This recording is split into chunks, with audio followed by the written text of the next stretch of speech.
Dalawang pangunahing weather system ang nakakaapekto sa ating bansa. Ang ITCZ o Intertropical Convergence Zone na nagdadala ng ulan sa Visayas at Mindanao at ang Amihan o Northeast Monsoon na nagpapalamig sa hilaga ng Luzon at ang bagong tropical cyclone threat potential na inilabas ng Pag-asa. Alamin natin ang kabuang lagay ng panahon sa bawat rehiyon. Magandang araw Pilipinas, ito ang Pilipinas Weather ngayon, ngayong araw ng Sabado, November 15, 2025. Narito na ang ating update sa panahon.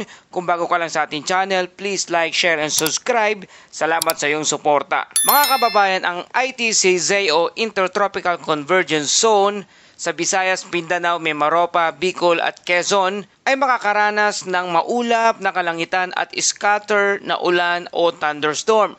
Maaari na itong magdulot ng flash flood o landslide lalo na sa mga mabababang lugar o malapit sa bundok at ilog. Kaya sa mga kababayan natin sa mga rehiyong ito, manatiling alerto at i-monitor ang lokal na alerto sa panahon. Samantala sa Hilagang Luzon, dala pa rin ng amihan ang medyo maulap na kalangitan at bahagyang ulan sa Cordillera, Cagayan Valley at Aurora. Sa Ilocos Region, partly cloudy lang ang panahon at may kaunting ambon. Walang malaking epekto kaya ligtas po tayo. Dito naman sa Metro Manila at kalapit na lugar, inaasahan ang partly cloudy sa umaga ngunit posibleng magkaroon ng isolated thunderstorm sa bandang hapon.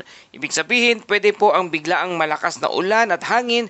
Mag-ingat po sa pagbaha sa mga mabababang lugar. At para sa ating wind and coastal water condition, para sa ating mga kababayang mangingisda at biyahero sa dagat, sa North Luzon ang hangin ay moderate to strong winds northeast at ang dagat ay moderate to rough seas na may alon mula 2.5 hanggang 4 meters ang taas. At sa rest of Luzon, ang hangin ay light to moderate northeast at ang dagat ay slight to moderate na may alon na 1.2 hanggang 2.5 metrong taas. Sa Visayas at Mindanao naman, ang hangin ay light to moderate east to northeast at ang dagat ay slight to moderate na may alon na 0.6 hanggang 2.1 metrong taas. Paalala po, ligtas na manatili sa pantalan o iwasan ang paglalayag lalo na sa maliliit na bangka. At para sa ating temperatura at humidity, base sa nakalap nating data, mula kahapon, ang minimum temperature ay 24.5 degrees Celsius at ang maximum temperature naman ay 31.4 degrees Celsius. Mga kababayan, malamig sa umaga at mainit sa tanghali, kaya planuhin ang inyong lakad sa araw na to. Kaya patuloy pa rin po tayo nagpapaalala para sa ating safety reminders. Una, iwasan pagtawid sa baha. Pangalawa, bantayan ang landslide sa prone areas. Sundin ang mga alerto mula sa lokal na pamahalaan. At sa ating mga kababayang mangisda sa Northern Luzon, iwas muna sa laot kung may rough sea warning sa inyong lugar. At ngayong araw nga ng Sabado, inalerto ang Eastern at Central Visayas dahil sa yellow heavy rainfall warning. Ang ulan ay dala ng Intertropical Convergence Zone o ITCZ, kaya't may posibilidad ng baha o pagguho ng lupa sa ilang mga lugar. Asahan ang malakas na ulan sa ilang bahagi ng Visayas at posibleng magkaroon ng flash flood o landslide, kaya ang mga residente sa mga mabababang lugar at mga kabundukan ay mag-ingat at manatiling alerto sa lokal na babala. Samantala, ang status ng potensyal na bagyo nananatiling mababa ang tsansa ng pamumuo ng anumang potensyal na bagyo sa loob at labas ng ating Philippine Area of Responsibility o PAR sa mga susunod na 5 araw.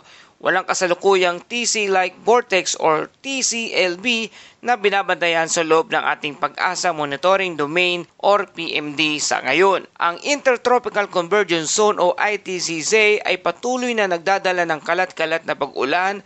Ang ITCZ ay malaking bahagi ng Visayas, Mindanao, ilang bahagi ng Bicol Region at Mimaropa.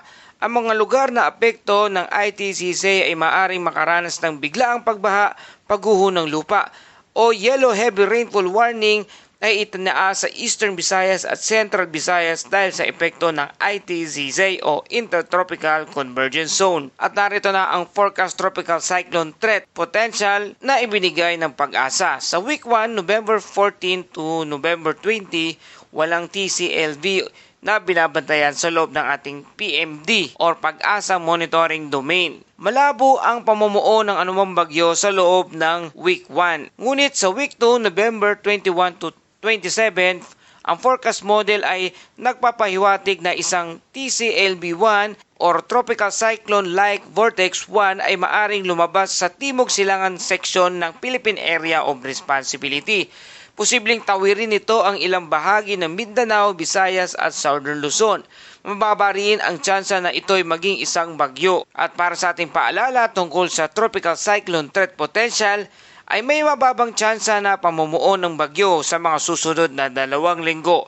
Ang anumang pagbabago ng pattern ng forecast ay maingat na sinusubaybayan at ang mga updates ay ibibigay kung kinakailangan, ayon sa Pag-asa. At para sa ating Bible verse of the day, mula sa Psalms 121 verse 8, babantayan ka ng Panginoon sa inyong paglabas at pag-uwi, ngayon at magpakailanman. Mga kababayan, isang paalala sa atin na sa kabila ng anumang lagay ng panahon, may Diyos na nagbabantay sa atin anumang oras, anumang panahon, kasama natin ang Diyos. Kaya naman sa ating mga kababayan dyan na nakikinig sa ibang bansa, sa ating mga kapatid na mga OFW, kami nagpapasalamat sa inyong patuloy na walang sawang pagtutok at pagtangkilik dito sa ating Pilipinas, weather ngayon. Salamat sa inyong mga padalang mga super thanks at pag-like. Napakalaking bagay na po ito sa amin bilang isang nagpabahagi ng ulat panahon dito sa ating bansa at kalagayan ng panahon sa ating bansa. Sa pamamagitan nito na mamonitor po natin ang lagay ng panahon sa ating bansa at sitwasyon ng ating mga kababayan o ating mga pamilya dito sa ating bansa. Kaya maraming salamat po sa ating mga kababayan na OFW na nanonood sa iba't ibang uri ng bansa, sa Amerika, sa Europe, sa Japan, sa China o saan pa man. Salamat sa inyong suporta. Binabati po namin kayo ng isang magandang araw o magandang gabi, anumang oras, sama-sama tayo. Isang malaking super thanks sa inyong lahat. At para sa summary ng ating ulat, ang ITCZ o Intertropical Convergence Zone, ulan sa Visayas, Mindanao at Mimaropa kasama ang Bicol at Quezon. Amihan naman na maaliwalas at bahagyang ulan sa Hilagang Luzon. At sa Metro Manila, partly cloudy, thunderstorm sa hapon.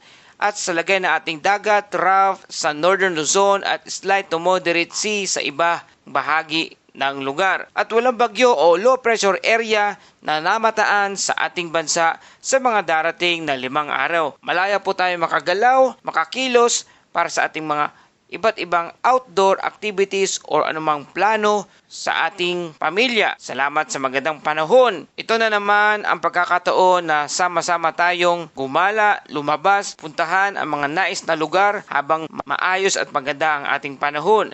Magkaroon ng bonding sa pamilya. Ito ang tamang panahon na kung saan maaari tayong mag-outing, pumunta ng dagat, mamasyal sa forest, mamasyal sa park o kaya naman mamasyal sa mall. O maaari naman gumawa ng gawaing bahay, maglaba, maglinis ng kapaligiran at pagkakataon na mag-ayos ng ating mga bubong, alulod habang maayos at maganda ang panahon. Muli, salamat sa iyong pagtutok at pagtangkilik dito sa ating channel na Pilipinas Weather Ngayon. Please like, share, and subscribe para lagi kang updated sa panahon. Salamat sa iyong suporta. Ito ang Pilipinas Weather Ngayon na lagi nagpapaalala, maghihanda, magiligtas, mag-alerto. Ingat tayong lahat!